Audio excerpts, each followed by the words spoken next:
friends, it's Carly and I'm here with a few tips and tricks for the Candy Kebob Die Set. Now let's start with those sweet little banners. You're going to want to put it on the edge of your cutting plate with the cutting side up.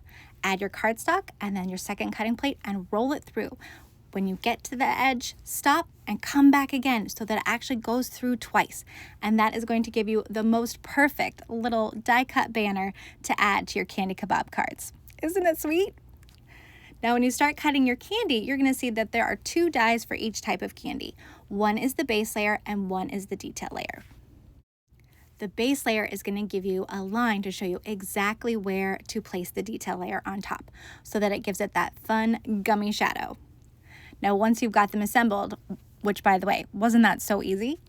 You can add a little more gumminess to it by adding a little bit of glossy on top.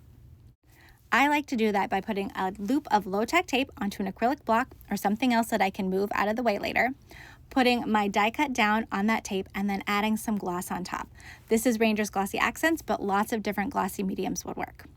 Once you've covered your die cut in gloss, you can pick up that acrylic block and set it aside to dry so that you don't accidentally bump into it.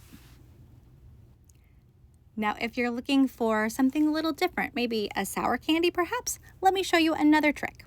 So for this one, I have got a piece of white cardstock and I'm going to do a little bit of inking.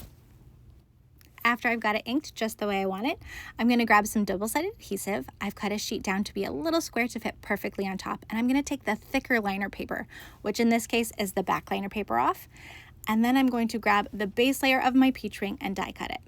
Taking the thicker liner paper off means it's a little bit easier to die cut.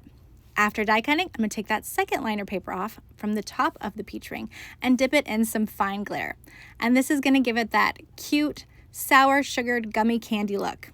And look how good it looks just using the base layer.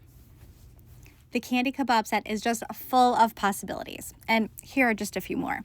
So you can see one card with a bunch of candy, and then the penny jar with some sour peach rings, maybe a little scoop of Swedish fish pop-up.